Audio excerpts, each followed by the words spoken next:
Hello and welcome to an India Today special broadcast that comes to you from Kyiv in Ukraine. I'm Gaurav Sawant. It's icy cold. It's raining. The temperature close to 0 degrees at this point of time.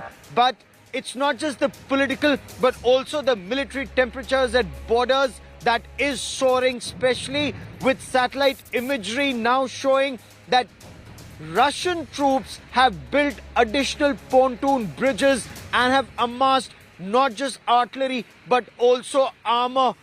Over the course of the next half hour, we will get you details of the spike in tensions between Ukraine and Russia and the role of the United States of America.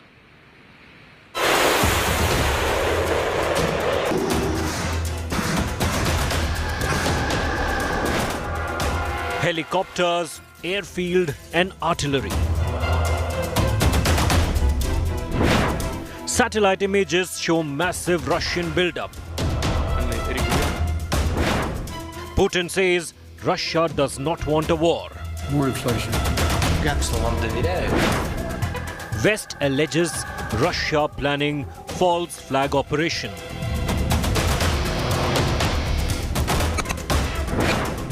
India Today reports from ground zero.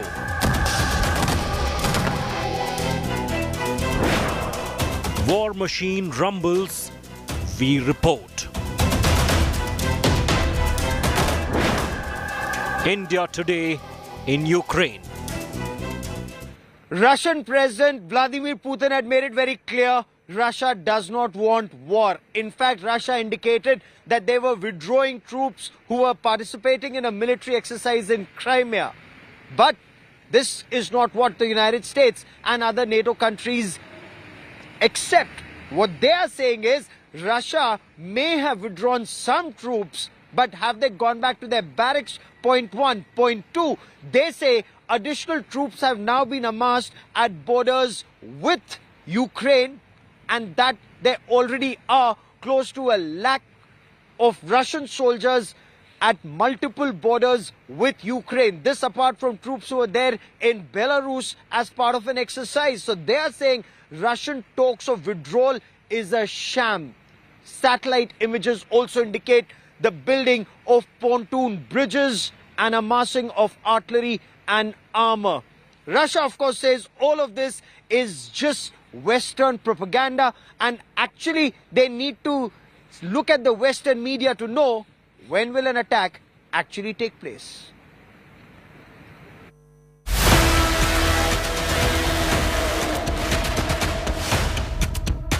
Battle groups of armored vehicles. 20 helicopters, airfield, artillery.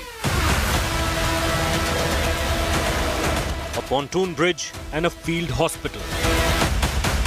India Today has exclusively accessed the satellite images of the Russia-Ukraine border on February 15. The images on your screen show the heavy military build-up by Russia along Ukraine's border. Since then, Russian President Vladimir Putin has declared a partial troop withdrawal, calling for dialogue. Do we want it or not? Of course not. That is why we have offered our proposals to start the negotiation process, which would lead to an agreement of providing equal security for everybody, including our country. The decision of partial troops withdrawal has been made. Russia on Thursday claimed Ukraine was shelling rebel positions in the disputed region. Ukraine has rejected the charges and accused pro-Russian forces of shelling a kindergarten.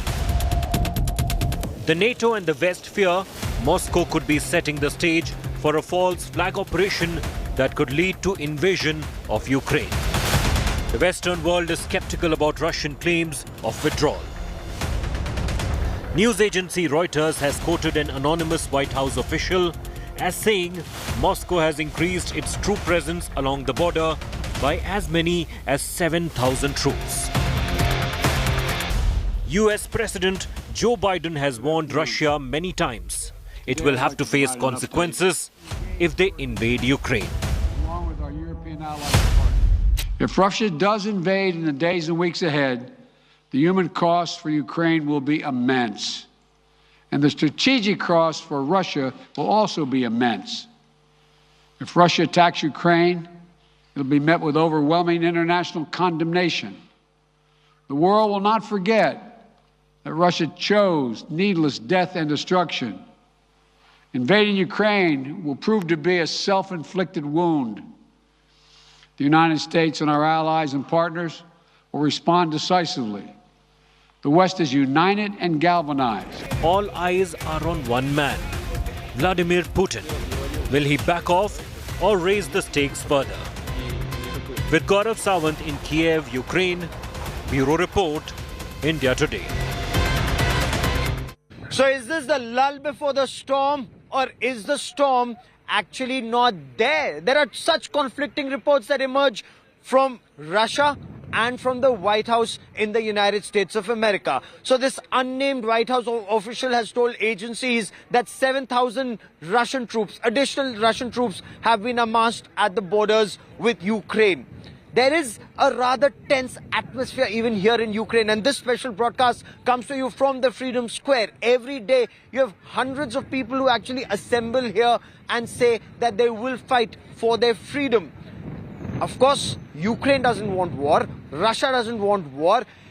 Is there an element of perhaps the West forcing the situation, or is Russia playing a very intelligent game here? A game not just of shadow boxing, but lulling the adversary before the final assault. Take a look at this report. With Russia announcing a partial pullback of forces, could the crisis in Ukraine be over? NATO certainly doesn't think so. The alliance has accused Russia of, in fact, sending more troops to the border. This was Secretary General Jens Stoltenberg on Wednesday. They have always moved forces back and forth.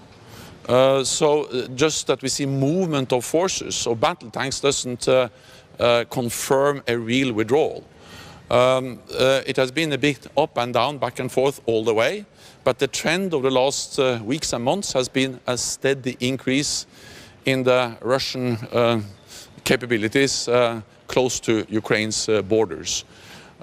So Russia retains the capability of a full-fledged invasion of Ukraine. Moscow announced a partial pullback of forces from near Ukraine on Tuesday. Russia's defense ministry on Wednesday published video of military vehicles leaving the Crimean Peninsula, an area Moscow seized from Ukraine in 2014. In spite of this, a senior Western official speaking on the condition of anonymity said intelligence showed Russian military exercises would be at their most active during the remainder of February. He said there were no credible signs at this point that there would be any kind of military de-escalation. NATO is considering new steps to deter Moscow on its eastern flank in response to the Russian threat in Ukraine's north, east and south. Russia says it never planned to attack Ukraine, but wants to lay down red lines to prevent its neighbour from joining NATO, which it sees as a threat to its own security. Both sides have said they remain open to diplomacy.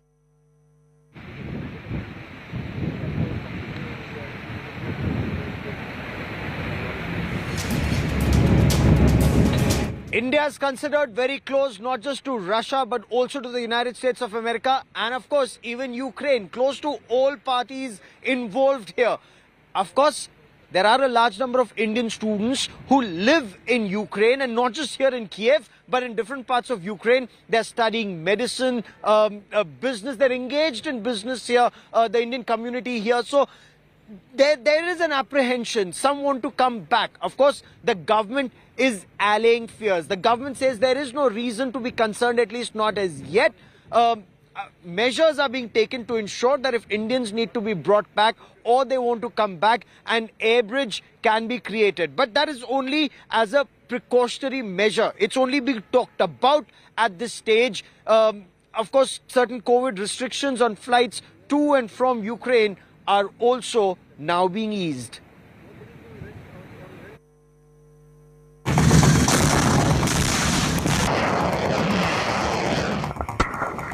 Tensions simmering at the Russia-Ukraine border as trust deficit grows among the neighbors. While Russia has declared it is pulling back some of its forces from the borders, Ukraine fears the threat of invasion is still real. Russia-Ukraine face-off has the Indian government on its toes. The centre has reached out to its Indian citizens in Ukraine. There are 20,000 Indian students in that country. Actually, most of the parents are calling daily from morning till evening to know about what is happening. Should they call their children back to India or not?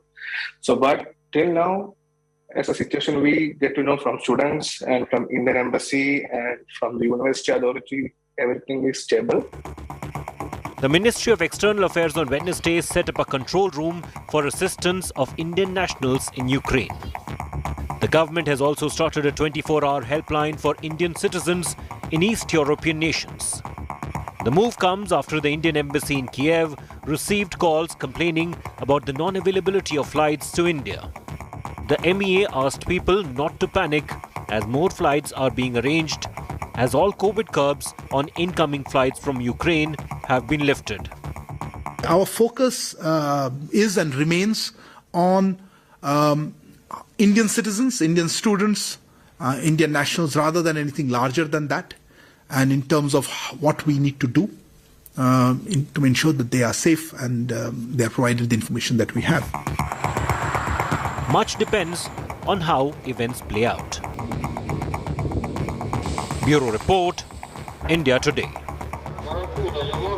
Ukraine observed their National Unity Day on Wednesday. So the blue and yellow flag very proudly displayed, and not just as a flag, but also as armbands and friendship bands. People came together, they sang the national anthem, they held a march. There was also a number of these meets that happened online. The effort, solidarity, the effort to rally the entire nation together. And that seems to be the effort here.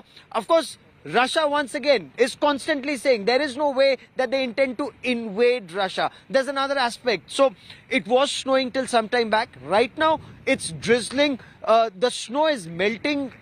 If the snow continues to melt over the next several days, that entire land will be quite marshy. And one thing is clear, as military experts, of course, on ground say that there is no armor assault should that entire land be very marshy. But let me bring you this report on the Unity Day observed on Wednesday. You heard the lady there, Ke Sara Sara, what will be, will be. And that's the pulse on ground. People going about with their lives. I mean, the road behind me, you can see a lot of traffic here. This is the Freedom Square here in Kyiv, in Ukraine. Everyone says whatever is happening has been happening for quite some time. They've been facing this uncertainty since 2014. Initially, it was Crimea, then 2 more provinces. And it's not just an act of war, it's also shadow boxing that's been on for quite some time. It's also war by other means. It's also hybrid war. And people have learned to live with it. We get you a pulse of the people on ground. What you see here behind me is the Independence Square in Maidan. It shot to limelight in 2013, in the November of 2013, during the Maidan protest movement here in Kyiv. And that particular moment changed the political trajectory of Ukraine from a Russia-centric Ukraine to a Euro-centric Ukraine. This is a main square called the Independence Square, and this is Maidan, where all political movements, any big protest in the country takes place in this square. I'm here with my young Ukrainian friend, and let's see what he thinks about the entire situation. People are very stressful. People are really energized with this news, and there is no sense to talk about this. We need to talk about economics, about politics in our country, and try to change it. You must be watching in the TV or reading in the newspapers about this tension between Russia and Ukraine. Do you think there's going to be war? I think not, because we still live that life like before, and nothing. And all it's the same. So you mean to say situation sometime back and today is almost the same? Nothing has changed. Yeah, I think nothing changed in the future, and now it's just I know hype, maybe in for making a Ukrainian economic situation bad. Yeah. You must have heard about news items about Russia going to invade Ukraine. What do you think about it? I think it's kind of game of muscles and nothing more. Yep, for sure people are worrying a lot, but in my case and in case of my friends, we just trying to live our typical life without any attention to this kind of aggression. And why you think Russia will not start a war? I think it's no reason for war. It's no economic or moral classes for Russia. So it's not beneficial for Russia? It's not. That is the reason they will not start the war. I think it's just a method for terrible Ukrainians. Just moral. Thank you. So my friend here thinks that Russia is not going to start a war at all for economic reasons, because they will also suffer, and it is just a tactics to pressurize Ukraine. This is Rajesh Pawar in Kyiv, Ukraine for India Today. So you heard Pawar's report. They're saying very clearly this is one, muscle flexing. Two, Russia's making its core interests very clear. Russia is trying to impress upon the Western countries that they do not want NATO in their backyard. Ukraine, of course, says that Russia will not take that decision for Ukraine. That's a decision that Ukraine will independently take. And this is the crux of the matter. Before people talk about a shooting war, people here in Ukraine say that they have been witnessing or seeing a hybrid war for years, 2013-14 onwards. Hybrid war in various ways, not just Crimea, but also a cyber attack and a series of cyber attacks on systems in Ukraine. Then 2 provinces of Ukraine, Russia started giving passports to people there, Russian passports to people there. So this war, by other means, has been on for quite some time.